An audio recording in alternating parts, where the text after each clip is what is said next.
listening to the Metal Command Podcast.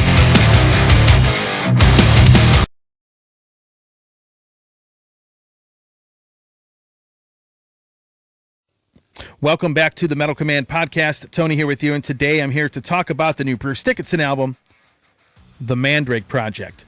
Just came out, and I'm here to give you my thoughts on it and talk about some of the reactions on this record. As you all know, on the Facebook page, I always put up, what are your thoughts on this album? Especially one as big as this Bruce Dickinson solo album, because people have been really waiting almost 20 years for the next Bruce Dickinson solo effort. You know, people in interviews would ask him about it. Fans would always want to talk about it, because in most cases, most people love what he was doing with his solo stuff, in many cases better than Iron Maiden.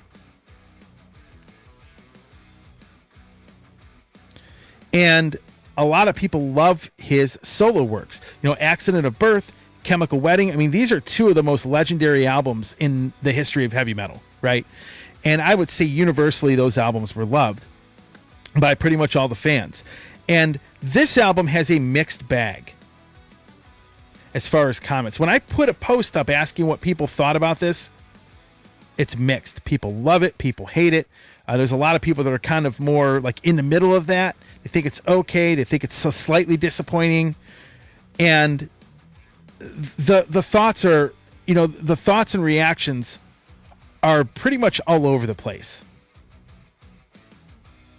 I haven't really looked at the reviews in like the metal media world, because that's not really for me. A lot of the people that review albums too, they don't usually take the time to listen to them that intently, or they just put a review up to gain favor with a record company. So I don't go by that. I go by people who are actually the average metal fan that give their comments. And so far, it is a mixed bag. The reactions are definitely mixed.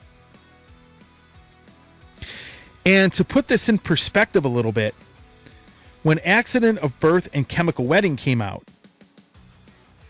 I'd say 95 to 99% of the people loved those albums and still do. My radio show started right around the time those albums came out. The internet was kind of in its infancy back then. But even going online back then, people universally loved those albums. Now, some people will go out and say, well, yeah, but the Blaze Bayley stuff wasn't great, and that's why people thought Accident of Birth was so great and Chemical Wedding was so great. No. Those records there's a reason people love those albums more than anything that Bruce has done. Tyranny of Souls, the album that preceded this one. You know, people didn't like it quite as much as the Chemical Wedding or Accident of Birth, but a clear majority of people still loved the record.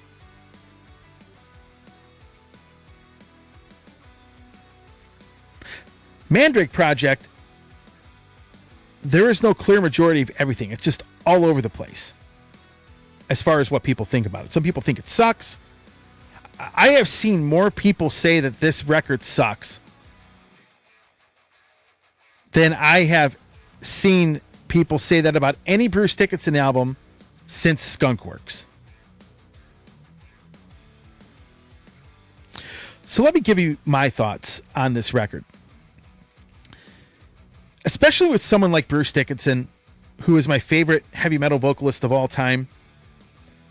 To put some perspective on things, I went back and I listened to all of the solo records he has done, from Tattooed Millionaire, obviously all the way through this new one. Just to remind myself what I thought of those albums, you know, when I had originally listened to them. So, when it comes to this record, the Mandrake Project, when the first two singles came out, I was kind of like, I don't know if I'm going to like this record, because Afterglow of Ragnarok I thought was a good song. Rain on the Graves I thought was a terrible song, and in my opinion is the worst song on the album.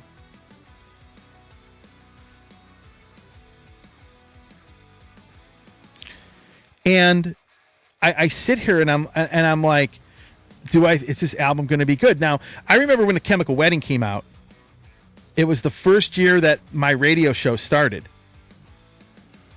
And, back then they would send CD singles out with like one song. I don't remember which song it was, but at first I didn't like it.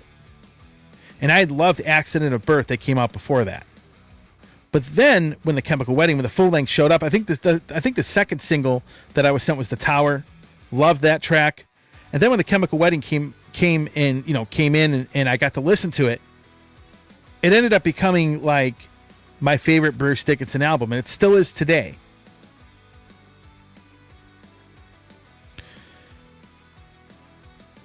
So look, I'll give you my opinion on it. First of all,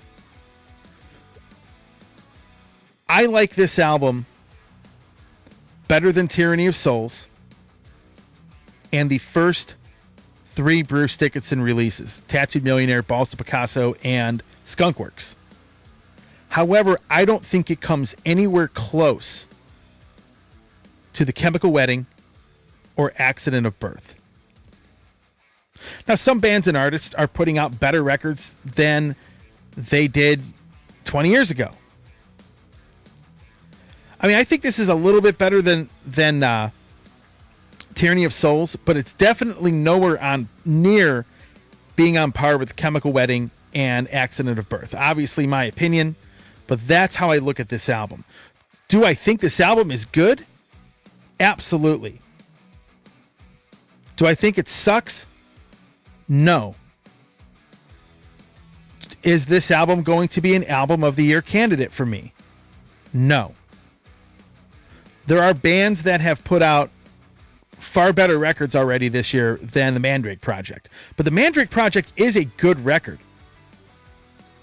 It's a very good record. I'm just not, I like the songs. I ended up listening to this quite a bit to really get a gauge on how I feel about the album. So it's somewhere for me in between Tyranny of Souls and Chemical Wedding and Accident of Birth. It's like in between there. Now, I have Chemical Wedding, Accident of Birth up this high. And then you pretty much have everything else that he's done. Very good albums. But those 2 records in Chemical Wedding and Accident of Birth, man, those are 2 of the best heavy metal albums I've ever heard.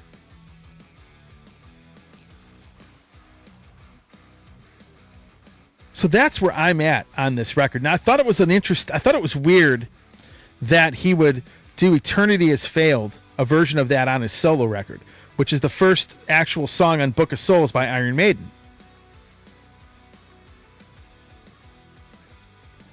I thought that was odd.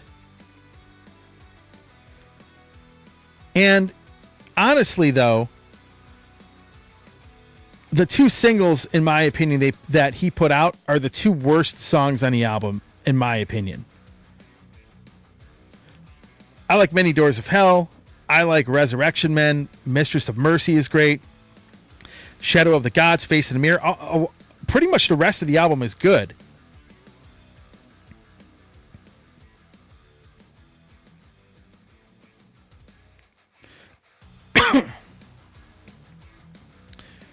But I got to be honest. Am I disappointed? No. Am I like overjoyed about this record? Am I thinking this is the greatest thing in the world and like one of the best heavy metal albums of all time? No. He put a solid release out. If I were to give it a rating out of 10, I would probably, I gave Tyranny of Souls a 7. I'd give this one an 8. If I gave ratings over 10, I would give them to the Accident of Birth and the Chemical Wedding. So overall, a very good record. But if you were expecting it to be as good as the Chemical Wedding and Accident of Birth, it's not. But still a very, very good album. Lastly, let me get into something else here. The packaging on this. This is the deluxe version. Really, really cool stuff. got the comic book. The vinyl is actually really cool as well. But this is a well done thing here. As far as the Mandrake Project is concerned, of course, you have this other cover in the deluxe version of the album. I thought the packaging was top notch. Very good stuff. The artwork was great. A very minor thing, but I figured I would comment on that. Here's the other thing. I like a lot of Bruce's solo stuff better than what Iron Maiden has done since he rejoined the band. Like those Iron Maiden albums, they're okay, but I probably wouldn't give any of them above a 6 out of 10 maybe. Some good songs. A lot of those songs sound great live. But to be honest with you, Bruce and his solo stuff, I still like the Chemical Wedding of an Accident of Birth. I would take over any Iron Maiden album that came out since Bruce rejoined the band. I would probably take Tyranny of Souls over any of those albums. And even this album, the Mandrake Project, I would take over pretty much any Iron Maiden stuff that has come out since Bruce rejoined. So, while those Iron Maiden albums do have their own highlights and have some good stuff on them, I really love Bruce's solo stuff just a lot better. Do I think Bruce's solo albums are better than Iron Maiden in their prime, like in the 80s? No. Not by a long shot. But I definitely like this album better than anything Bruce has done with Iron Maiden since he rejoined the band. So that's where I'm at on it. If you like what you see in here, of course, on this podcast, hit the subscribe button, hit the little bell to be notified to be basically whenever I do post a video. And of course, if you're on the Facebook page, give the page a follow. Let me know what you think, because there are so many mixed reviews on this album. I'm interested to hear your comments. With that being said, thanks for watching. Stay metal.